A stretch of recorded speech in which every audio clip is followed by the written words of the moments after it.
최근에 리플 X가 공개한 업그레이드 초안은 단순하게 속도만 빠르게 하려고 하는 게 아닙니다. 비용을 줄이고요. 그리고 보안을 강화하면서 앞으로 더 큰 금융 무대에 올라가기 위한 준비 단계다. 이렇게 보시면 되는 거고, 예를 들어가지고 리플 레저 안에는 트러스트 라인이라는 기능이 있는데요. 쉽게 말씀드려가지고 내가 리플 원장 안에서 다른 자산도 보관을 하면서 이렇게 거래할 수 있게 해주는 일종의 선 같은 겁니다. 그런데 이 트러스트 라인이 너무나도 많다 보니까 원장이 불필요하게 커지고 있었어요. 그래서 엔지니어들이 이런 부분들에 대해서 다이어트 시키면서 이 불필요한 공간들 전부 다 줄여나가고 또 필요한 부분만 남기도록 바꾸고자 하는 겁니다. 이렇게 하면 전체 데이터가 약 6% 정도가 줄어든다라고 해요. 그리고 또 하나 중요한 건 보안 측면인데요. 우리가 은행 어플을 쓰다가 만약에 비밀번호가 털린다면 어떻게 될까요? 정말로 큰일 나겠죠. 이 마찬가지로 이 블록체인도 개인 키가 유출되면은 자산을 전부 다 잃어버릴 수도 있습니다. 심각한 보안 유출 사고가 나오는 거고, 이번에 도입될 방화벽 기능 자체가 마치 집 안에 두 번째 자물쇠를 다는 것이랑 똑같습니다. 혹시나 첫 번째 열쇠가 털린다라고 하더라도 집 전체가 다 털리지 않고 피해를 최소화할 수 있게 해주는 장치다. 이렇게 이해해 주시면 될 것 같고, 여기에는 신원 인증, 즉 KYC나 자금 세탁 방지 같은 이런 제도적인 요구도 블록체인 안에서 직접 처리할 수 있도록 준비를 하고 있습니다. 이런 것들이 결국에 은행이나 금융기관이 안심하고 리플 레저를 사용할 수 있는 기반을 닦는 과정이겠죠. 그리고 커뮤니티에서 가장 주목하는 거는 MPT 다목적 토큰이라는 개념입니다. 지금까지는 트러스트 라인을 통해 가지고 자산을 관리했었는데, 앞으로는 MPT가 등장하면 토큰을 발행하고 보내는 과정들이 훨씬 더 단순해질 거고요. 우리 구독자분들께서 어플에서 송금 버튼 하나만 누르면 되는 것처럼 블록체인 안에서도 여러 가지 과정들을 한 단계로서 줄일 수가 있게 되는 거겠죠. 이런 것들이 앞으로 부동산, 채권, 금 같은 이런 실물 자산들을 블록체인 위에 올릴 때 엄청난 장점이 될 수가 있다는 겁니다.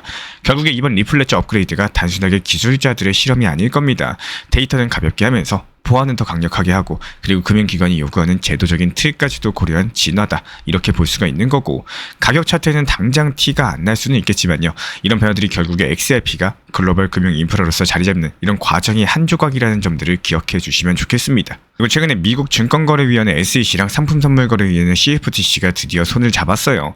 디지털 자산을 두면서 이건 내 영역이다 아니다 이러면서 싸우던 두 기관 측에서 이제는 함께 규제의 틀을 만들겠다라고 공식적인 발표까지도 남긴 건데요. 이게 왜 중요하냐? 그동안 우리 투자자분들께서 가장 두려워했던 게 뭐예요? 바로 규제에 대한 불확실성이었죠. 지난 4년간 어땠습니까? 이런 것들 때문에 암호화폐 시장이 제대로 성장을 못했었고, 어떤 코인은 증권으로 분류해주고 또 어떤 코인은 상품으로 분류되다 보니까 이게 거래소마다 적용되는 규제가 제각각이었습니다. 이에 따른 매수세가 한 곳에 집중될 수가 없었던 거고, 같은 자산을 두고도 기준이 다르다 보니까 혼란이 생길 수밖에 없었겠죠. 근데 이번에 미국 SEC 그리고 CFTC 측에서 공동 관리 체계를 세우겠다라고 나서면서 이런 불확실성이 크게 줄어들 가능성들이 생겼습니다. 이게 시장 입장에서는 드디어 길이 열렸다, 이런 신호로 읽힐 수 있는 대목이겠죠. 특히나 리플 XRP 투자자분들에게는 상당한 의미를 가지고 있는데요. 오랜 시간 동안 미국 SEC와의 소송을 이어오면서 증권이냐 아니냐를 두고 싸워온 XRP가 이번 발표로 인해 가지고 새로운 기회까지도 맞이할 수가 있기 때문입니다. 이제는 단순한 송금 코인을 넘어가지고 파생 상품 시장, 즉 선물 같은 제도권 상품으로서 인정받을 수 있는 길이 열린 거겠죠. 이런 것들이 단순하게 가격이 오를 수 있다, 이런 차원을 넘어서 XRP가 공식적으로 합법적이고 투명한 자산으로서 자리매김할 수 있다는 뜻이겠습니다. 내용을 조금 더 들여다보자면요, 이 세 가지 변화 정도가 눈에 띕니다. 거래소마다 달랐었던 자본들 그리고 증거금 규정을 하나로 통일해가지고 불공정을 줄여나가면서 복잡했던 보고 절차를 단순화해가지고 이 참여자들의 부담까지도 줄여주면서 새로운 상품 승인을 더 빠르게 진행할 수 있도록 길을 넓히겠다는 겁니다. 쉽게 말씀드려서 규제 문턱을 낮추면서 시장 참여까지도 촉진을 하겠다는 거겠죠. 그리고 이제부터 시장의 시선 자체가 다가오는 9월 29일에 열릴 공동 원탁회의로서 향하게 될 겁니다. 이날 어떤 세부 규칙이 확정되느냐에 따라 가지고 XRP를 비롯한 디지털 자산들의 운명 자체가 달라질 수가 있는 거고, 증거금 비율이 얼마로 정해질지, 보고 방식은 얼마나 간단해질 것이냐, 그리고 새로운 상품들이 언제부터 제도권 안으로 들어올 수 있을지, 이런 것들이 본격적으로 논의가 될 예정인데요. 만약에 규제기관 측에서 적극적인 태도를 보여주게 된다면은 XRP는 지금의 기대감을 훨씬 더 크게 이어갈 수도 있겠죠. 결국에 이번 발표 자체가 단순한 단기 호재는 아닐 겁니다. XRP가 제도권 파생 상품의 기초 자산으로 올라설 수 있다는 가능성을 보여준 사건인 거고, 이런 것들이 장기적으로 봤을 때 ETF, 글로벌 결제망, 금융 인프라 자산으로서 성장해 갈 수 있는 여정 속의 하나의 중요한 단계다, 이렇게 볼 수가 있는 거고, 그래서 우리 구독자분들 입장에서는 지금의 기대감을 기회로 삼으시되 9월달 회의 결과를 반드시 끝까지 지켜보는 게 필요하다라고 말씀을 드려요. 왜냐면 진짜 판이 깔리는 거는 그 이후이기 때문인 거고, 이번 발표 자체가 말 그대로 서막이에요. 그리고 XRP의 본 무대는 이제부터 막 열리고 있는 겁니다. 특히나 우리가 매일매일 쓰는 은행 송금, 해외로 돈을 보내는 국제결제 시스템은 사실상 스위프트라는 네트워크가 장악을 하고 있죠. 하지만 이런 시스템들이 느리고 비용도 많이 들고 무엇보다도 은행이 미리 돈을 묶어둬야 되는 불편함들이 있습니다. 예를 들어가지고 한국에서 미국으로 돈을 보낼 때 중간 은행을 거치고 며칠씩 기다려야 되죠. 그리고 수수료 자체도 만만치가 않게 나옵니다. 근데 모건 스탠리가 주목한 게 바로 XRP 원장 기술인데요. 이 기술 자체가 기존 스위프트 방식보다 무려 60%나 비용을 줄일 수 있다고 하고, 여기서 더 중요한 거는 은행이 돈을 미리 묶어둘 필요가 없다는 겁니다. 쉽게 말씀드려서 송금을 할 때 중간 다리를 XRP가 대신 놓아주기 때문에 자본 자체가 묶이지 않으면서 훨씬 더 빠르고 효율적인 이런 결제들이 가능해진다는 거고, 이게 바로 브릿지 통화라는 개념인데요. 전 세계 돈의 흐름을 이어주는 다리 역할을 XRP가 맡을 수 있다는 뜻이겠죠. 이게 또 한 가지 큰 변화가 다가오고 있습니다. 바로 ETF인데요. ETF가 쉽게 말씀드려가지고 증권 거래소에서 사고 팔 수 있는 코인 주식 같은 건데, 이게 수입만 되면은 개인분들뿐만 아니라 연기금, 헤지펀드 같은 이런 큰손 자금들이 XRP 시장으로 들어올 수 있게 됩니다. 지금 현재 시점 XRP 현물 ETF 승인 확률이 무려 95% 수준으로서 거의 유력한 상황인데요. 모건 스탠리 측에서는 이런 자금 유입 규모가 최소 1조 달러에 달할 거라고 계산을 했습니다. 만약에 이 시나리오가 현실이 된다면요, XRP는 단순하게 투자자들 사이에서 오르내리는 코인이 아니라 글로벌 금융의 새로운 유동성 엔진으로서 자리 잡을 수가 있는 거고, 리플 CEO 브래드 갈링하우스 측에서는 XRP가 결국에 스위프트 거래량의 14%를 차지할 거라고 자신 있게 강조를 남겼는데요. 이게 현재 155조 달러에 달하는 엄청난 자금입니다. 국제 결제 시장에서도 이게 점유율 자체가 상당하다라고 볼 수밖에 없는 거고, 이런 상황에서 스위프트가 바보가 아닌 이상 가만히 있진 않겠죠. 겉으로는 XRP를 깎아내리면서도 그 뒤에서는 실제로 XRP랑 헤드라 같은 블록체인 기술들을 테스트하겠다라고 인정을 했거든요. 공개는 내년 말쯤이야 이뤄진다라고 하겠지만 이런 것들이 이미 변화를 피할 수 없다라는 방증이겠습니다. 결국에 우리가 보셔야 되는 거는 단기적인 가격이 아니라 오늘 오르고 내리고 이런 게 중요한 게 아니라 XRP가 금융 인프라 속에서 어떤 위치를 차지하느냐, 이 구조적 변화가 핵심이다라고 말씀을 드려요. ETF 승인 그리고 스위프트 테스트 결과가 맞물리는 시점, 이게 바로 2025년 가을 XRP 역사에서 가장 중요한 분기점이 될 가능성이 크겠습니다. 이 시장의 공포 그리고 잡음 속에서도 진짜 길을 보고자 하신다면요, 가격이 아니라 구조를 읽을 줄 아셔야 되고, XRP는 지금 그 구조의 중심으로서 천천히 하지만 확실하게 들어가고 있다는 점 반드시 기억해 주시기 바랍니다. 그리고 뉴욕 증권거래소에 상장된 기업 모구라는 회사가 있습니다. 이 회사가 공식적으로 앞으로 최대 2천만 달러, 우리 돈으로는 약 270억 원 정도를 비트코인, 이더리움, 솔라나 같은 암호화폐에 투자하겠다라고 발표를 한 건데요. 단순하게 회사가 마음대로 하는 게 아니라 이사회 승인까지도 받고 미국 SEC, 그러니까 미국 증권거래위원회의 서류까지도 제출을 했어요. 이게 중요한 이유가 뭐냐? 이제 암호화폐가 기업들의 정식 투자 포트폴리오로서 점점 더 편입되고 있고, 이런 속도가 점점 가속화되고 있다는 걸 보여주기 때문인데요. 예전에는 위험한 투기 자산으로만 보던 시장이, 암호화폐는 가짜 돈이라고 무시하던 시장이 이제는 이 제도권 속으로 점점 들어가고 있다는 겁니다. 그리고 이것뿐만이 아니에요. 또 다른 움직임이 관찰이 됐는데, 기관 투자자들이 현재 이더리움을 대량으로 매수하고 있다는 거예요. 블록체인 데이터 추적하는 루건체인 데이터에 따르면요, 이 단 3시간 만에 46,000개가 넘는 이더리움이 거래소에서 빠져나가가지고 새 지갑으로 옮겨졌습니다.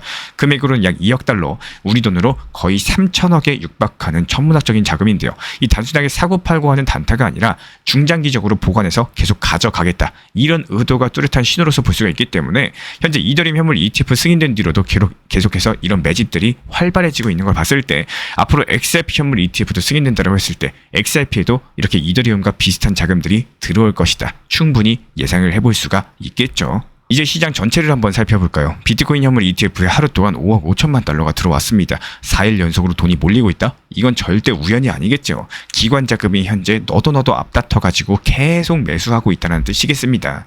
특히 블랙록 그리고 피델리티가 이런 월가의 거린들이 앞장서가지고 매수하고 있다는 점이 상당한 의미를 가지고 있는데, 여기에 따른 이더리움 현물 ETF도 방금 말씀드린 것처럼 마찬가지입니다. 하루에 1억 달러가 넘게 들어왔어요. 그리고 일부에선 소폭 유출이 있었지만 그럼에도 불구하고 다른 펀드들이 더 큰 유입을 채워주면서 오히려 순유입으로 전환이 됐다는 겁니다. 이런 것들이 시장이 한쪽으로 기울지 않으면서 전반적으로 탄탄하게 받쳐주고 있다, 이런 증거겠죠. 결국에 지금 시장 자체가 단순한 뉴스 하나로 움직이는 게 아닐 겁니다. 이 상장사의 공식 투자 선언이라거나 기관들이 현물 매집하는 흐름들, 그리고 ETF를 통한 자금 유입이 계속되고 있다는 거, 모두 다 연결된 구조적인 흐름들이 진행되고 있다라고 말씀을 드리는 거고, 단기적으로 가격 자체가 오르락 내리락 하더라도요, 이런 자금 유입 구조가 유지만 돼준다면은 큰 그림에서는 현재 바닥 바닥 따지기, 그리고 대반등, 대불장의 초입 구간, 이에 따른 유동성 확대가 동시에 일어나고 있다. 이렇게 해석을 해볼 수가 있겠습니다. 그리고 우리 구독자분들께서 만약에 잘 모르는데 억지로 매매하거나 이게 맞나 이런 의심이 드신다면 그냥 안 하시는 게 맞습니다.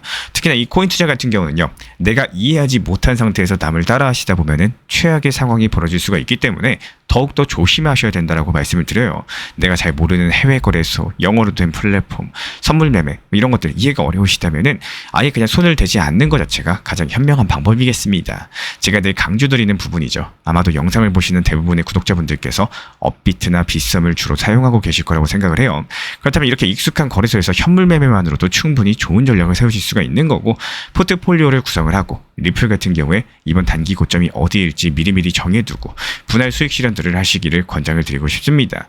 이 시장이 좋지 않을 때는 그 수익금을 모아뒀다가 저점에서 과감하게 추가 매수하는 전략적 대응을 하셔야지 결국에 나중에 진짜 고점이 찾아왔을 때 현실적인 수익으로서 연결되실 수가 있을 겁니다. 제가 안내드린 세 가지 방에서도 일관되게 말씀드리는 이유가 바로 여기에 있습니다. 매수와 동시에 목표 타점을 정해두시고 비중을 조절하시면서 원칙 매매를 지키셔야지 꾸준하게 살아남을 수가 있기 때문인데요. 리플 XRP를 예로 들어봤을 때 무조건 중장기적으로만 바라보시는 게 아니라 메인 비중은 장기 보유하면서도 일부 비중은 단기 고점에서 분할 익절을 하시는 게 좋습니다. 그리고 다시 단기 저점이 오면은 추가 매수 타점을 활용해가지고 수량을 늘려나가시고, 만약에 평균 단가가 높다면은 그 평균단을 조금씩 낮춰나가는 게 건강한 장기 투자로 이어지는 길이겠죠. 그리고 단기 종합방에서 강조드렸던 포트폴리오도 역시 같은 맥락입니다. 리플 외에도 적당한 알트코인들 병행하시면서 단기 저점 매수 타점까지도 활용하시라 말씀을 드리는 거고, 여기서 중요한 거는 무리한 고점 추격 매수가 아니라 단기 목표가를 미리 정해두고 걸어두시는 거겠죠. 그래야지 일상생활에 영향을 주지 않으면서도 시장을 효율적으로 활용하실 수가 있는 거고, 단기 종목은 단기답게 접근해야 된다는 것이 핵심입니다. 그리고 종합 브리핑방에서는 중장기적인 관점에서 메이저 코인들을 함께 다루시면서 시장 전체를 보게 되실 텐데요.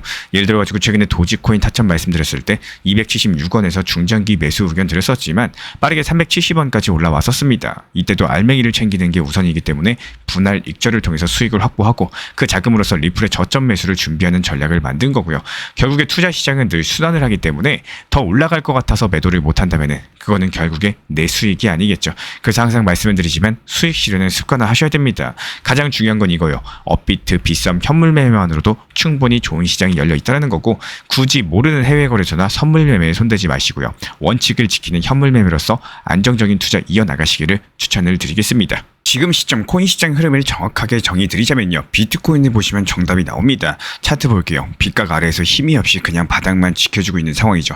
신규 매수세가 없이 그냥 바닥에서 개인들 물량을 기관이랑 골들이 뺏어가고 있는 상황입니다. 그리고 여기에 대해서는 리플 XRP도 마찬가지예요. 상승할 듯 말 듯 하면서 추가 상승 없이 단순하게 3,900원 선, 4,800원 선 이 박스권 안에서 가격이 등락폭을 보여주고 있는 모습이기 때문에 우리 신사 채널 차원에서 이런 것들 간파하고 있었고, 지난 3,850원 선에서 저점에서 물량 추가 매수했었죠. 추가 비중 늘려놓은 상황입니다. 그리고 실제로 리플 전용 커뮤니티 통해 가지고 1차 신규 분할 매도 타점까지도 미리 공지 들어놓은 상황입니다. 종합적으로 봤을 때 지금 시장은 비트코인 상승보다는 바닥을 다져주면서 개인들 물량을 뺏어가는 모습이고요. 또 단기 수익에 목이 마른 개인들이 비트코인을 매도하고 알트코인 단타 장세가 시작이 되고 있다는 겁니다. 실제로 지금 보시는 차트는 비트코인 도미넌스 지표인데요. 전체 암호화폐 시장 대비했을 때 비트코인이 차지하는 비중이 줄어들고 있다는 거, 이게 차트로 바로 보이실 겁니다. 반대로 알트코인 도미넌스 차트는 어떻죠? 바닥을 다지고 이제서야 비중이 커지는 모습이죠. 그렇다면 이 말은 무슨 말이냐?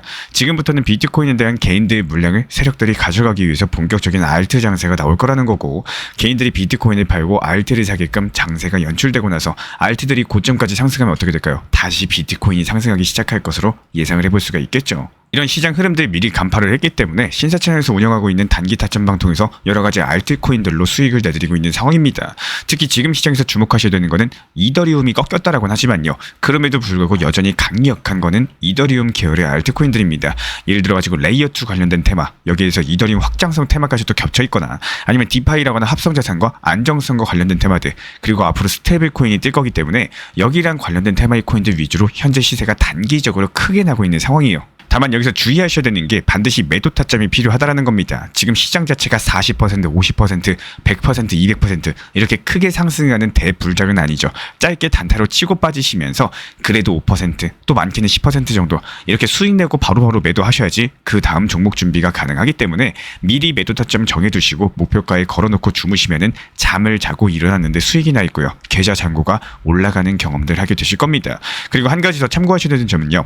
내가 걸어둔 매도 타점이 체결됐다는 것은 무슨 뜻일까요? 시장이 상승했으니까 체결됐다는 뜻인 겁니다. 그렇다면 여기에서의 후속 판단 자체가 상당히 중요한데 여기서 후속 테마코인을 다시 매수를 할 건지 아니면은 현금 비중을 보유할지 이 부분을 결정을 하셔야 됩니다. 시장이 추가 상승이 예상된다면은 당연히 후속 매수 타점으로서 바로 진입하셔도 되겠죠.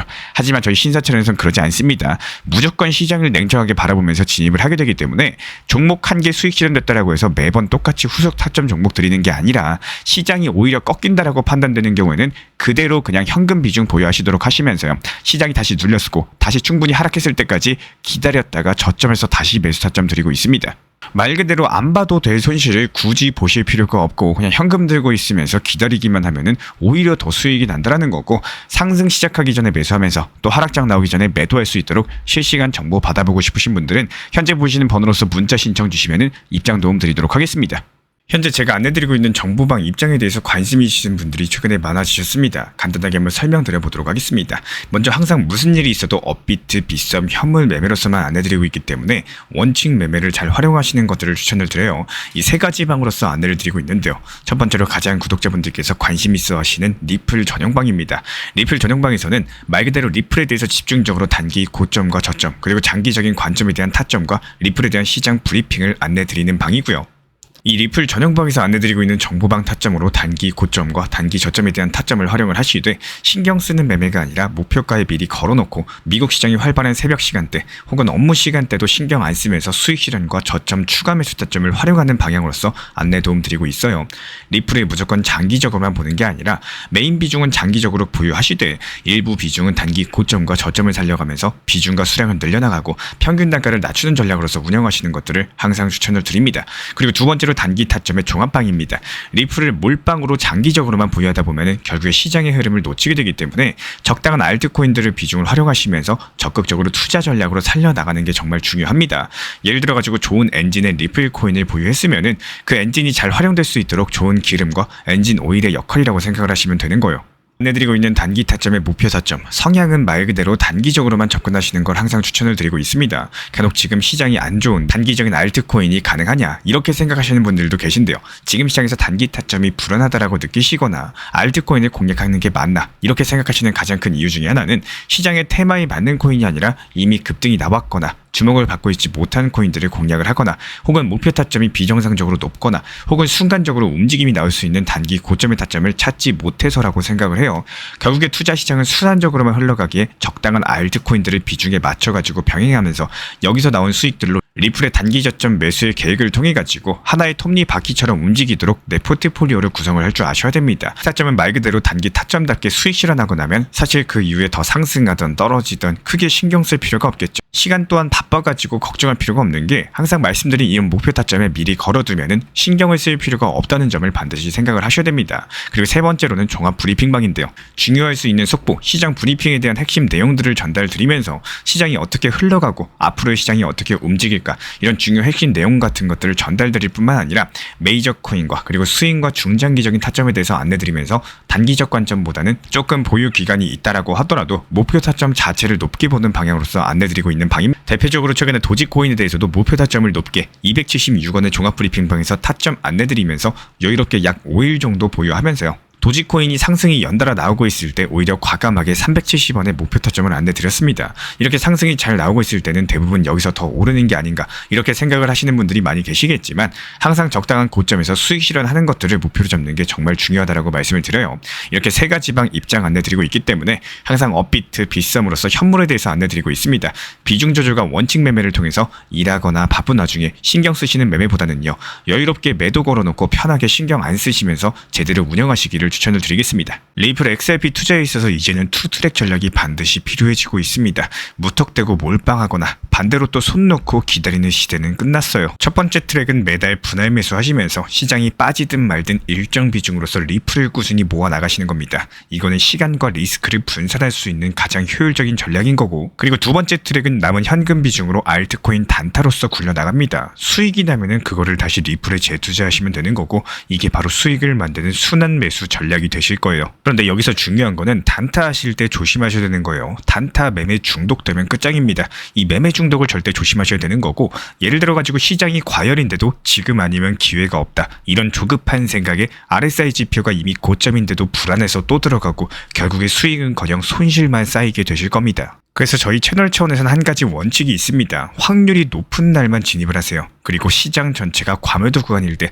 비트코인 기준 RSI가 바닥을 찍을 때, 그때 알트코인 중에서 최근 거래량이 급등한 종목이 과매도의 경우 MACD, 볼린저 밴드, 이동평균선과 일목균형표 참고해서 신중하게 매수 진입 타점 들어갑니다. 그리고 그 외에는 아예 매매를 쉬는 날도 반드시 있어야지 진짜 단타인 거고, 그렇다면 이걸 어떻게 구별할 수 있는지 궁금하실 거예요.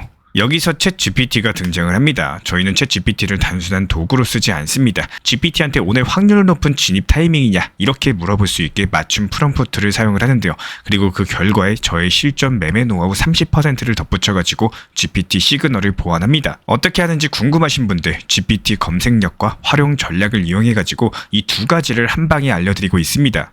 현재 보이시는 번호로서 리플 단타라고 문자 남겨주세요. 지금 이 영상 보신 분들에게만 오픈합니다. 그냥 GPT 쓰는 법이 아니라 투자로 연결되는 GPT 사용법 지금 바로 알려드리도록 하겠습니다. 제가 안내해드리고 있는 코인 신사 채널 멤버십 전용방에 대해서 짧게 설명드려 보도록 하겠습니다. 리플, 암호화폐 시장에 대한 중요한 이슈, 그리고 브리핑이나 시장의 흐름에 대한 전문적인 분석 내용 설명과 함께 차트상의 기술적 분석, 온체인 지표와 투자 심리에 대한 내용들을 같이 안내 도움 드리고 있고, 가장 중요한 투자 심리를 컨트롤하기 위해서 포트폴리오의 구성에 대한 노하우, 투자 심리 컨트롤에 대한 내용도 같이 안내 드리고 있습니다. 코인 신사 스터디 멤버십 가입하신 분들께서는 아래 번호 혹은 신청 링크 통해서 남겨주시면 제가 연락드리고 있고, 안내 설명과 함께 신사 채널 리플 전용 멤버십 방에도 입장 안내 설명드리고 있습니다.